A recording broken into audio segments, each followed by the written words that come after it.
नमस्कार दोस्तों आज इस वीडियो के अंदर हम देखने वाले हैं सामाजिक विज्ञान की शिक्षण विधियों के इंपॉर्टेंट क्वेश्चन। दोस्तों हम देख रहे थे सामाजिक विज्ञान के 300 इंपॉर्टेंट क्वेश्चन जो शिक्षण विधियों से संबंधित थे।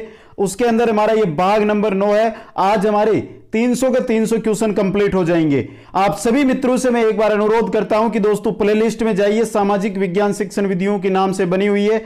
उसके अंदर 1 से लेकर जो 9 तक के वीडियो है दोस्तों, छोटे छोटे वीडियो मिलेंगे आपको। एक बार सभी क्वेश्चनों के वीडियो आप जरूर देख लें, बहुत ही इंपॉर्टेंट है एग्जाम की दृष्टि से, तो इसलिए अंत तक सभी वीडियो आप जरूर देखें। आप सभी का मैं स्वागत करता हूं YouTube channel Kuchaman online classes पर। अभी तक अगर आपने चैनल को सब्सक्राइब नहीं किया है तो चैनल को सब्सक्राइब करें और बेल आइकन के अंदर ऑल नोटिफिकेशन को जरूर ऑन करें। दोस्तों वीडियो को लाइक और अपने मित्रों के पास शेयर जरूर कर देना। चलते हैं क्वेश्चनों की ओर। पहला क्वेश्चन आपकी स्क्रीन पे है दोस्तों, 171 नंबर क्वेश्चन है दोस्तों। शिक्षण प्रक्रिया में मूल्यांकन आवश्यक है, क्यों आवश्यक है? तो देखते हैं ऑप्शन। पाठ्यक्रम के सुधार के लिए मूल्यांकन आवश्यक होता है दोस्तों। छात्रों की उपलब्धि का स्तर जानने के लिए भी मूल्यांकन आवश्यक होता है। शिक्षण कार्य में सुधार के लिए भी मूल्यांकन आवश्यक होता है। तो आपके 1, 2 और 3 तीनों ऑप्शन यहां पे सही है। 4 नंबर ऑप्शन उपरोक्त सभी इसका सही आंसर रहेगा दोस्तों। नेक्स्ट क्वेश्चन में चलते हैं। शैक्षिक प्रक्रिया के अंग है, इनमें से शैक्षिक प्रक्रिया का अंग कौन सा है? ऑप्शन देखते हैं। पहला ऑप्शन है मूल्यांकन पाठ्यक्रम तथा शिक्षण प्रक्रिया, दूसरा है पुस्तक छात्र तथा विद्यालय, तीसरा है सरकार विद्यालय व समाज, और चौथा है उपरोक्त सभी। पूछा क्या है? शैक्षिक प्रक्रिया के अंग कौन से हैं? तो दोस्तों यहां पे बात करें मूल्यांकन की, पाठ्यक्रम की और शिक्षण प्रक्रिया की, ये तीनों के तीनों क्या है दोस्तों? क्या है? शैक्षिक प्रक्रिया के अंग है दोस्तों। आपका ऑप्शन 1 यहां पे सही रहेगा। बहुत सारे साथी मेरे कमेंट करेंगे कि सर पुस्तक है, छात्र है, विद्यालय है। तो दोस्तों मूल्यांकन है, पाठ्यक्रम है या शिक्षण प्रक्रिया है? अब यह बताओ क्या बिना पुस्तक के शैक्षिक प्रक्रिया नहीं हो सकती? क्या हो सकती है? विद्यालय क्या हो सकती है? यहां पे छात्र आप सही कर सकते हो, बाकी विद्यालय और पुस्तक की यहां पर आवश्यकता नहीं है। इसी प्रकार बिना सरकार के क्या शैक्षिक प्रक्रिया नहीं होती है? होती है दोस्तों। बिना समाज के भी शैक्षिक प्रक्रिया हो सकती है। तो आपका ऑप्शन 1 ही यहां पे क्या रहेगा? सही रहेगा। नेक्स्ट क्वेश्चन में चलते हैं। इकाई योजना है, इकाई योजना क्या है दोस्तों? ऑप्शन देखते हैं। पहला ऑप्शन है पढ़ाए जाने वाले पाठ के छोटे छोटे अंश, पढ़ाए जाने वाले पाठों का संग्रह, अधिगम अनुभवों का समन्वित रूप, इनमें से कोई नहीं। इकाई योजना होती है पढ़ाए जाने वाले पाठ के छोटे छोटे अंश दोस्तों। 1 नंबर ऑप्शन आपका सही रहेगा। नेक्स्ट क्वेश्चन में चलते हैं। पाठ योजना में प्रस्तावना के प्रश्न पूछे जाते हैं छात्रों को जागरूक करने के लिए, पाठ का पूर्व ज्ञान से संबंधित संबंध जोड़ने के लिए, पाठ के संबंध में नई जानकारी देने के लिए, छात्रों की उपलब्धि का स्तर जानने के लिए। बात किसकी हो रही है? प्रस्तावना की। और प्रस्तावना का अंतिम प्रश्न कैसा होता है? समस्यात्मक प्रश्न होता है दोस्तों।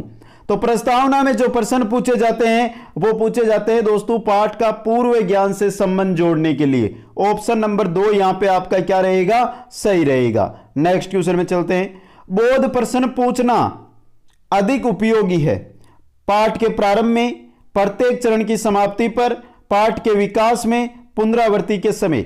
बात हो रही है बोध प्रश्नों की। बोध प्रश्न है दोस्तों, यह उस समय पूछना चाहिए जब हम किसी पाठ की पुनरावृत्ति कर रहे हो। ऑप्शन नंबर 4 पुनरावृत्ति के समय दोस्तों। नेक्स्ट क्वेश्चन में चलते हैं। कक्षा में विकासात्मक प्रश्न पूछे जाते हैं, कक्षा के अंदर जो विकासात्मक प्रश्न है वो पूछे जाते हैं। ऑप्शन देखते हैं। पाठ की प्रस्तावना के लिए, पाठ को छात्रों की सहायता से विकसित करने के लिए, छात्रों को पूर्व ज्ञान मालूम करने के लिए, पाठ की पुनरावृत्ति के लिए। पाठ की पुनरावृत्ति के लिए बोध प्रश्न, छात्रों का पूर्व ज्ञान मालूम करने के लिए प्रस्तावना के प्रश्न होते हैं दोस्तों।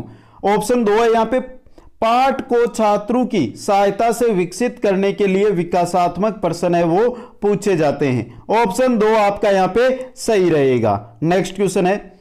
तथ्यों के आधार पर पूर्व अनुमान लगाने का उद्देश्य है ज्ञानात्मक, अवबोधात्मक, कौशलात्मक, ज्ञानोपयोगी। तो पूछा क्या है? तथ्यों के आधार पर पूर्व अनुमान लगाने का उद्देश्य होता है ज्ञानात्मक। ऑप्शन 1 आपका यहां पे सही रहेगा। नेक्स्ट क्वेश्चन में चलते हैं। पुनरावर्ती प्रश्नों का उद्देश्य है, जो पुनरावर्ती प्रश्न होते हैं उनका उद्देश्य क्या है दोस्तों? ऑप्शन देखते हैं।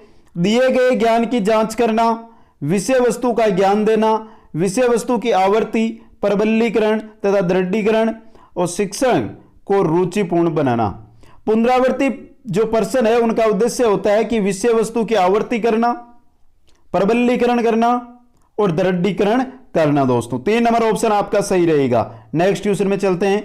चित्रात्मक सामग्री के प्रदर्शन में जो सहायक सामग्री प्रयुक्त की जाती है वह है, कौन सी है? श्यामपट्ट है, लपेट फलक है, बुलेटिन बोर्ड है या फ्लैनल बोर्ड है। चित्रात्मक सामग्री के प्रदर्शन के अंदर फ्लैनल बोर्ड है वो आपके क्या लिए जाते हैं दोस्तों? प्रयुक्त किए जाते हैं या सहायक सामग्री के रूप में उपयोग किए जाते हैं। 4 नंबर ऑप्शन आपका यहां पे सही रहेगा। नेक्स्ट क्वेश्चन में चलते हैं। प्राथमिक विद्यालयों के पाठ्यक्रम में पर्यावरण अध्ययन को स्थान प्रदान करने का मुख्य कारण क्या है? बात हो रही है कि प्राथमिक विद्यालयों के पाठ्यक्रम के अंदर जो पर्यावरण अध्ययन है इसको स्थान दिया जाता है, इसका मुख्य कारण क्या है दोस्तों? ऑप्शन देखते हैं। छात्र को सामाजिक पर्यावरण का ज्ञान कराना, पहला ऑप्शन है। दूसरा ऑप्शन है छात्र अपने भौतिक वातावरण को समझना। तीसरा ऑप्शन है छात्र के सामाजिक आदर्शों का विकास करना और चौथा ऑप्शन है छात्र को दैनिक जीवन की ठोस परिस्थितियों का ज्ञान प्राप्त होता है। बात हो रही है प्राथमिक जो विद्यालय होते हैं उनके अंदर पर्यावरण अध्ययन, तो दोस्तों ऑप्शन 1 आपका सही रहेगा, छात्र को सामाजिक पर्यावरण का ज्ञान कराना। नेक्स्ट क्वेश्चन में चलते हैं। शिक्षण प्रक्रिया किस सीमा तक सफल है इसका पता लगाया जाता है। किससे पता लगाया जाता है कि शिक्षण प्रक्रिया किस सीमा तक सफल है? शिक्षकों से, मूल्यांकन से, समाज से या विद्यार्थियों से? तो शिक्षण प्रक्रिया किस सीमा तक सफल है इसका पता चलता है मूल्यांकन से। 2 नंबर ऑप्शन आपका सही रहेगा। नेक्स्ट क्वेश्चन में चलते हैं। उद्योतन सामग्री की दर्शे सर्वे सामग्री जिनका छात्र के सीखने पर गहरा प्रभाव पड़ता है। कंप्यूटर, दूरदर्शन, आकाशवाणी या उपरोक्त सभी। कंप्यूटर हो चाहे दूरदर्शन हो चाहे आकाशवाणी हो, सभी का दोस्तों ये सभी है दर्शे सर्वे जिनके सामग्री है जिनका छात्र की सीखने पर क्या पड़ता है? गहरा प्रभाव। उपरोक्त सभी। 4 नंबर ऑप्शन आपका यहां पे सही रहेगा। किंडरगार्टन विद्यालय देन है, किसकी देन है दोस्तों? फ्राइड की, मैकमिलन की, फ्रोबेल की, मोंटेसरी की। किंडरगार्टन फ्रोबेल की देन है। ऑप्शन 3 आपका सही रहेगा। नेक्स्ट क्वेश्चन में चलते हैं। मोंटेसरी पद्धति का मुख्य सिद्धांत कौन सा है? जो मोंटेसरी पद्धति है उसका मुख्य सिद्धांत कौन सा है? बालक का मानसिक विकास करना, बालक का शारीरिक विकास करना, बालक का आंतरिक विकास करना, बालक का सामाजिक विकास करना। बात हो रही है मोंटेसरी पद्धति की, तो मोंटेसरी पद्धति के अंदर बालक का आंतरिक विकास किया जाता है। ऑप्शन 3 आपका यहां पे सही रहेगा। नेक्स्ट क्वेश्चन में चलते हैं। बालक का प्रथम गुरु है बाप, मां, भाई, मामा। बालक का प्रथम गुरु हमेशा मां होती है दोस्तों। 2 नंबर ऑप्शन आपका सही रहेगा। नेक्स्ट है। बालकों की क्रियाएं होनी चाहिए नियंत्रित, स्वतंत्र, नियमानुसार, उपरोक्त सभी। जो बालक है उनकी क्रियाएं हमेशा स्वतंत्र होनी चाहिए दोस्तों। 2 नंबर ऑप्शन आपका सही रहेगा। नेक्स्ट क्वेश्चन में चलते हैं। विद्यालयों में नैतिक शिक्षा देने की सर्वोत्तम विधि है। नैतिक शिक्षा की बात हो रही है यहां पे। खेलकूद है, संगीत नृत्य है, प्रार्थना है, विज्ञान प्रवृत्तियां हैं। तो विद्यालयों के अंदर अगर नैतिक शिक्षा देना चाहते हैं तो उसकी जो विधि है वो है आपकी प्रार्थना। ऑप्शन नंबर 3 यहां पे सही रहेगा। नेक्स्ट क्वेश्चन में चलते हैं। देश में प्रजातंत्र व्यवस्था को प्रभावित बनाने के लिए कौन सी प्रवृत्ति उपयोगी होगी? खेलकूद प्रतियोगिता, वाद विवाद प्रतियोगिता, छात्र कल्याण परिषद, संगीत नृत्य प्रतियोगिता। प्रजातंत्र, देश के अंदर प्रजातंत्र व्यवस्था है उसको प्रभावी बनाने के लिए कौन सी प्रवृत्ति उपयोगी होगी दोस्तों? तो कौन सी होगी इनमें से? इनमें से सही रहेगी छात्र कल्याण परिषद। ऑप्शन नंबर 3 आपका सही रहेगा। पाठ्यचर्या को प्रभावित करने वाले तत्व हैं परंपराएं, जनमत, समाज की आवश्यकताएं, उपरोक्त सभी। पाठ्यचर्या को प्रभावित करने वाले तत्वों में चाहे परंपराएं हो, चाहे जनमत हो, चाहे समाज की आवश्यकताएं हो, ये सभी के सभी यानी 4 नंबर ऑप्शन उपरोक्त सभी आपका यहां पे सही रहेगा। नेक्स्ट क्वेश्चन में चलते हैं। नेक्स्ट है दोस्तों, स्मृति स्तर के प्रश्न का उदाहरण नहीं है। स्मृति स्तर के प्रश्न है, उनका उदाहरण कौन सा नहीं है दोस्तों। देखते हैं, पहला, अकबर का जन्म कहां हुआ था। दूसरा ऑप्शन है, अकबर के राज्य की सीमा कहां तक की थी। और तीसरा ऑप्शन है, अकबर को महान क्यों कहा जाता है। और चौथा ऑप्शन है, अकबर का जन्म किस सन में हुआ था। बात हो रही है कि स्मृति स्तर के प्रश्न। स्मृति स्तर का प्रश्न यहां पे 3 नंबर वाला है दोस्तों, अकबर को महान क्यों कहा जाता है। नेक्स्ट क्वेश्चन में चलते हैं, अनुकरणीय शिक्षण। ऑप्शन देखिए पहले, महत्वपूर्ण शिक्षण बिंदु की पुनरावृत्ति है, पृष्ठ पोषण विधि नहीं है, भूमिका अभिनीत की प्रविधि है, अर्जित ज्ञान का प्रयोग करने की प्रविधि है। अनुकरणीय जो शिक्षण है दोस्तों, वो भूमिका अभिनीत की प्रविधि होती है। नेक्स्ट क्वेश्चन में चलते हैं, निम्नलिखित में से शिक्षण में अधिक प्रभावी है, फिल्म स्ट्रिप, सर्वे शिक्षण साधन, टेलीविजन, दृश्य शिक्षण साधन। बात क्या हो रही है कि निम्नलिखित में से शिक्षण में अधिक प्रभावी है, तो अधिक प्रभावी कौन से हैं, दृश्य और सर्वे दोनों साधन होते हैं वो, और यहां पर वो कौन सा है आपका, टेलीविजन है। ऑप्शन नंबर 3 यहां पे सही रहेगा। नेक्स्ट क्वेश्चन में चलते हैं, निम्न में से टोली शिक्षण की विशेषता नहीं है। इनमें से टोली शिक्षण की विशेषता कौन सी नहीं है। ऑप्शन है आपके, सहकारिता पर आधारित अनेक शिक्षक शिक्षण करते हैं, ये योजना लचीली है, शिक्षण का उत्तरदायित्व एक शिक्षक पर होता है। पूछा क्या है कि टोली शिक्षण की विशेषता कौन सी नहीं है, विशेषता नहीं है, तो 4 नंबर ऑप्शन वाली, शिक्षण का उत्तरदायित्व एक शिक्षक पर होता है, जबकि ये टोली शिक्षण की विशेषता नहीं है दोस्तों। नेक्स्ट क्वेश्चन में चलते हैं, निम्न में से क्रियाकलाप द्वारा राष्ट्रीय भावात्मक एकता का विकास होता है, वह है कौन सी है दोस्तों। वृक्षारोपण, पंक्तियों का संकलन, अंतर्राज्यीय भ्रमण, बिजली का फ्यूज बांधन। पूछा क्या है दोस्तों कि क्रियाकलाप द्वारा राष्ट्रीय भावात्मक एकता का विकास होता है, मतलब अंतर्राज्यीय भ्रमण। ऑप्शन नंबर 3 आपका यहां पे सही रहेगा। नेक्स्ट क्वेश्चन है, अकबर के शासनकाल की विशेषता बताइए। यह प्रश्न है निबंधात्मक, लघुतरात्मक, वस्तुनिष्ठ, इनमें से कोई नहीं। जो अकबर है उसके शासन की आपको विशेषताएं पूछिए, शासनकाल की विशेषता बताइए। यह प्रश्न कैसा है दोस्तों, निबंधात्मक है, लघुतरात्मक है, वस्तुनिष्ठ है, या इनमें से कोई। तो शासनकाल की विशेषता अगर आप बताएंगे तो लगभग दोस्तों ये 200 से 300 शब्दों में जाएगा, मतलब यह प्रश्न कैसा हो गया, निबंधात्मक प्रश्न।